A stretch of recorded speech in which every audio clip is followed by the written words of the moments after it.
Hey everyone, कैसे हो आप सभी। आज की इस क्लास में हम लोग क्लास 12th हिंदी के काफी मोस्ट इंपॉर्टेंट ऑब्जेक्टिव क्वेश्चन पे डिस्कस करने वाले हैं। आज का ये क्लास आप सभी क्लास 12th वालों के लिए बहुत ही ज्यादा इंपॉर्टेंट होने वाला है।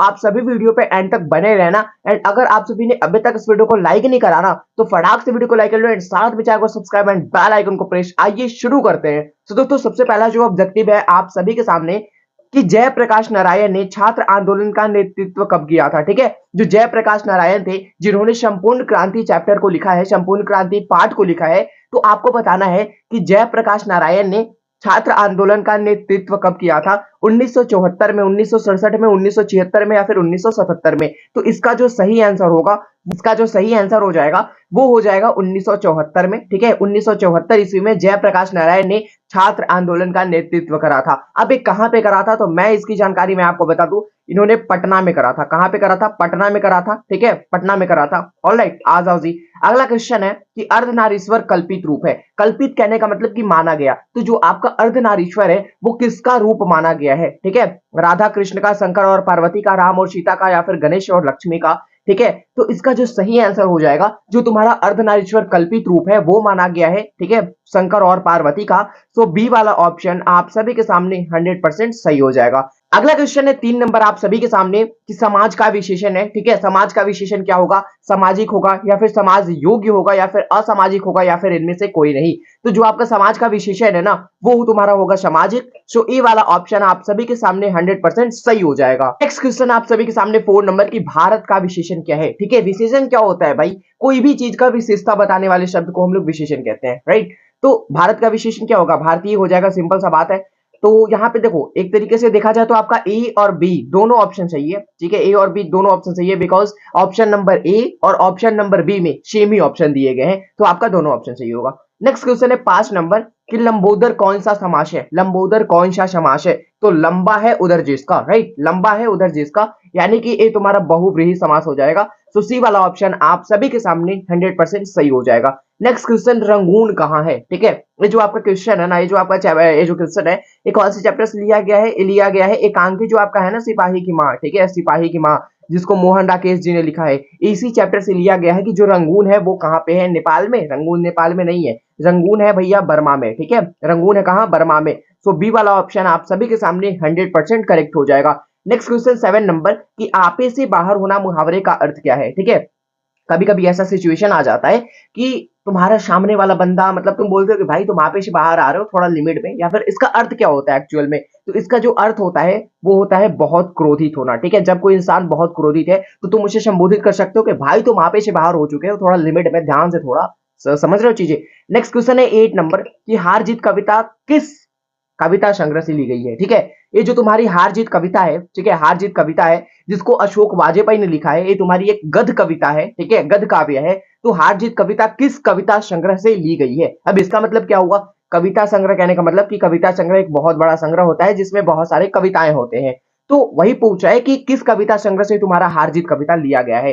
तो ए लिया गया है कहीं नहीं वहीं से। ठीक है, तो ए वाला ऑप्शन आप सभी के सामने 100% करेक्ट हो जाएगा। नेक्स्ट क्वेश्चन 9 नंबर कि कड़बक किनकी रचना है। अब भैया ये क्वेश्चन को तो मैं बार बार करा के मैं थक चुका हूं खुद यार। कड़बक किनकी रचना है? कड़बक, कड़बक तुलसीदास की नहीं, तुलसीदास की पद है, याद रखना, तुलसीदास की पद है। ठीक है, मलिक मोहम्मद जायसी की है कड़बक, मलिक मोहम्मद जायसी की है। बी वाला ऑप्शन आप सभी के सामने 100% सही हो जाएगा। नेक्स्ट क्वेश्चन 10 नंबर की देवता का पारिवाची शब्द क्या होगा। पारिवाची शब्द कहने का मतलब एक दूसरे से मिलता जुलता शब्द। ठीक है, यानी कि एक शब्द का कोई और शब्द लेकिन उसका नाम क्या है, थोड़ा डिफरेंस होना चाहिए। जैसे देवता का पारिवाची तुम्हारा हो जाएगा देव। देव का मतलब देव को तुम देवता कह सकते हो, देवता को तुम देव कह सकते हो। ठीक है, यानी कि एक ही मीनिंग होता है दोनों का। ए वाला ऑप्शन आप सभी के सामने 100% सही हो जाएगा। एंड एक चीज मैं आपको बता रहा हूं, आपको कभी भी एजुकेशन रिलेटेड कभी भी कोई दिक्कत आती है या फिर बिहार बोर्ड के एजुकेशन रिलेटेड अपडेट में कभी आपको कोई चीज समझ में नहीं आती है, प्रॉब्लम आती है, तो आप हमें डायरेक्ट क्या कर सकते हो? व्हाट्सअप कर सकते हो। मैं आपको पर्सनल मेंटरशिप प्रोवाइड करा दूंगा। ठीक है, चलो जी आ जाओ। 11 नंबर क्वेश्चन है तुलसीदास किस काल के कवि है? ठीक है, ये जो जितने सारे भी दास वाले हैं ना, जैसे कि सूरदास हो गए, तुम्हारे तुलसीदास हो गए, नाभादास हो गए, ये सब जितने भी दास दास वाले हैं ना, ये तुम्हारे सबके सब भक्ति काल से हैं, याद रखना। ठीक है, सबके सब भक्ति काल से हैं। ए वाला ऑप्शन आप सभी के सामने 100% करेक्ट हो जाएगा। नेक्स्ट क्वेश्चन 12 नंबर की पुत्र वियोग रचना है। ठीक है, पुत्र वियोग किनकी रचना है? सूरदास की, अब सूरदास भैया कहाँ से इसमें एंट्री ले लिए, इनकी तो रचना है भैया पद।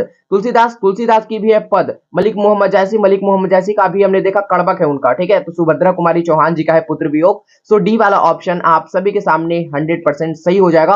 और सुभद्रा कुमारी चौहान पुत्र वियोग इस चैप्टर में किस चीज को एक्सप्लेन करती है कि उसका पुत्र मर जाता है, उसका पुत्र खो जाता है, तो वो अपने पुत्र को खिलौना से संबंधित करती है। एक बार चैप्टर को पढ़ना, कुछ ज्यादा इमोशन हो जाओगे आप, ठीक है। और ये काफी अच्छा, मतलब एक पढ़ना चाहिए इसको, पढ़ना या फिर मैं पढ़ाऊंगा, बहुत ही जल्द पढ़ाऊंगा इसको, ठीक है। उसने कहा था किस प्रकार की कहानी है, उसने कहा था किस प्रकार की कहानी है, चरित्र प्रधान, कर्म प्रधान, धर्म प्रधान। तो उसने कहा था जो कहानी है ना वो तुम्हारा है कर्म प्रधान। क्या है जी? कर्म प्रधान है। सो बी वाला ऑप्शन आप सभी के सामने 100% सही हो जाएगा। नेक्स्ट क्वेश्चन 14 नंबर कि संपूर्ण क्रांति के रचनाकार कौन है? संपूर्ण क्रांति के रचनाकार कौन है? संपूर्ण क्रांति के रचनाकार है भैया जयप्रकाश नारायण। सी वाला ऑप्शन आप सभी के सामने सही हो जाएगा। नेक्स्ट क्वेश्चन है कि साकार का विलोम, विलोम इन द सेंस की विलोम का उल्टा होता है, अच्छा विलोम का मतलब होता है उल्टा, ठीक है। तो साकार का विलोम क्या हो जाएगा तुम्हारा? निराकार या फिर कुकर या फिर बेकार या फिर अधिकार। तो साकार का तुम्हारा विलोम हो जाएगा निराकार, ठीक है। तो ए वाला ऑप्शन आप सभी के सामने 100% सही हो जाएगा। एंड एक चीज भैया मैं आप सभी से बोलना चाहूंगा कि अगर आप सभी ने इस वीडियो को लाइक नहीं करा, फटाक से लाइक करो, अपने दोस्तों में भी शेयर करो और बताओ यहाँ पे चीजें अच्छी तरीके से पढ़ाई जाती है। बिहार बोर्ड की जो भी एजुकेशन रिलेटेड अपडेट होते हैं सबसे पहले बताई जाती है। तो दोस्तों में भी जरूर बताना कि भैया फिजिक्स वाले भैया कौन है, ठीक है। एंड सब्सक्राइब कर देना आप सभी इसी तरीके के मोर अमेजिंग कंटेंट के लिए। नेक्स्ट क्वेश्चन है आप सभी के सामने 60 नंबर कि मालती के पति का क्या नाम है, ठीक है। मालती के पति का क्या नाम है? चंदेश्वर, रामेश्वर, महेश्वर या फिर रामनाथ। तो जो मालती है ना उसका पति का नाम है भैया महेश्वर, ठीक है, महेश्वर। सो सी वाला ऑप्शन आप सभी के सामने 100% करेक्ट हो जाएगा। मालती के पति का क्या नाम है? भैया महेश्वर नाम है। और मालती का जो पति है ना वो क्या है? पेशे से क्या है? क्या है भैया? व्यापारी है, डॉक्टर है, टीचर है, क्या है? वो एक डॉक्टर है, ठीक है। वो एक क्या है? डॉक्टर है मालती का पति। आ जाओ जी, दूसरा शतक का प्रकाशन वर्ष है, दूसरा शतक का प्रकाशन वर्ष है 1950, 1951, 1952 या फिर 1954। तो जो तुम्हारा दूसरा शतक है उसका प्रकाशन वर्ष है 1951। तो बी वाला ऑप्शन आप सभी के सामने 100% सही हो जाएगा। नेक्स्ट क्वेश्चन है 18 नंबर कि सूरदास किस भाषा के कवि हैं, ठीक है। एक चीज मैं आपको साथ में और बता दे रहा हूं, अगर आपसे कभी पूछ ले कि जायसी किस भाषा के कवि है, तो जायसी तुम्हारे अवधी भाषा के कवि है, ठीक है। ये तुम्हारा कड़बक है चैप्टर नंबर फर्स्ट। और उसी तरीके से अगर बात करी जाए चैप्टर नंबर 2 सूरदास जिन्होंने पद को लिखा है, तो जैसे सूरदास किस भाषा के कवि है? ये ब्रज भाषा के कवि है, ठीक है। तो बी वाला ऑप्शन आप सभी के सामने 100% सही हो जाएगा। पीताम्बर में कौन सा समास है? जैसा कि आप सभी को पता है कि मैं आपको डेली देता हूं एक होमवर्क, तो इसका जवाब आपको कमेंट करके बताना है कि पीताम्बर में कौन सा समास है, पीताम्बर कौन सा समास है। ऑलराइट। नेक्स्ट क्वेश्चन है 20 नंबर कि अपने पैरों पर खड़ा होना मुहावरे का अर्थ है, ठीक है। कभी कभी तुम्हारे घर में भी ऐसी बातें चलती होगी, जैसे मान लो आज पड़ोस के या फिर कोई रिलेशन में कि तुम्हारे यहाँ के बोलते होगे कि आप अपने लड़के का शादी करा दीजिए, लेकिन तुम्हारी मम्मी या फिर तुम्हारे पापा क्या बोलते हैं? नहीं नहीं, जब तक अपने पैर पे खड़ा नहीं होगा ना तब तक ये सब की बात नहीं निकालो, वही बढ़िया है, वही बेटर है। तो अपने पैर पे खड़ा होना इसका मतलब क्या होता है पता है तुमको? स्वावलंबी होना, ठीक है। सो बी वाला ऑप्शन आप सभी के सामने 100% करेक्ट हो जाएगा, ठीक है। नेक्स्ट क्वेश्चन 21 नंबर की आसमान टूटना मुहावरे का अर्थ क्या होता है? आसमान टूटना, या फिर कभी कभी सुने होगा कि भैया मेरे ऊपर अचानक से आसमान टूट गया, यानी कि अचानक मुसीबत आ जाना, ठीक है। सो बी वाला ऑप्शन आप सभी के सामने 100% सही हो जाएगा। घाट घाट का पानी पीना मुहावरे का अर्थ क्या है? कभी कभी बोलते हो ना भाई तुम मुझे बता रहे हो, यार मैं तुमसे पहले ही घाट घाट का पानी पी के बैठा हुआ हूँ, ठीक है। इसका मतलब क्या होता है पता है? बहुत अनुभवी होना, यानी कि बहुत ज्यादा अनुभव उसके पास होना, बहुत ज्यादा एक्सपीरियंस होना कोई भी फील्ड में, ठीक है, जिस फील्ड में बात चल रही हो। चलो जी, नेक्स्ट क्वेश्चन है 23 नंबर की काजल कौन सा लिंग है? ये भी होमवर्क, दूसरा होमवर्क आज का।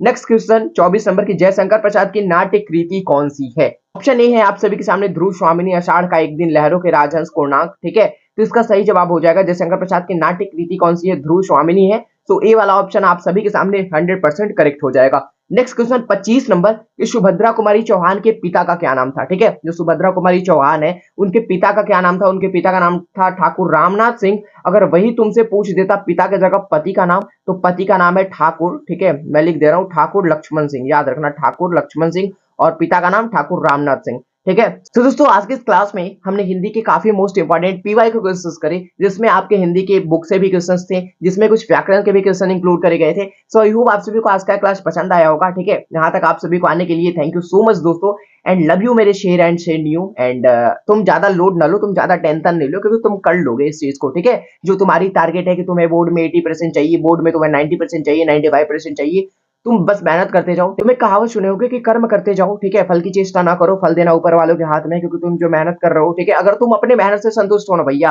तो रिजल्ट तुम्हारा कहीं जाने वाला नहीं है। रिजल्ट एक ना एक दिन तुमको एज़ इट इज़ मिलेगा, ठीक है? तो तुम बस मेहनत करते रहो एंड इसी तरीके से ग्रो करते रहो लाइफ में, ठीक है? और आगे बढ़ते रहो। बाकी मिलते हैं हम लोग जल्दी की नेक्स्ट वीडियो में, तब तक के लिए आप सभी को be positive, keep doing, wish all the best, thank you so much आप सभी को, लव यू बच्चों, जय हिंद, वंदे मातरम।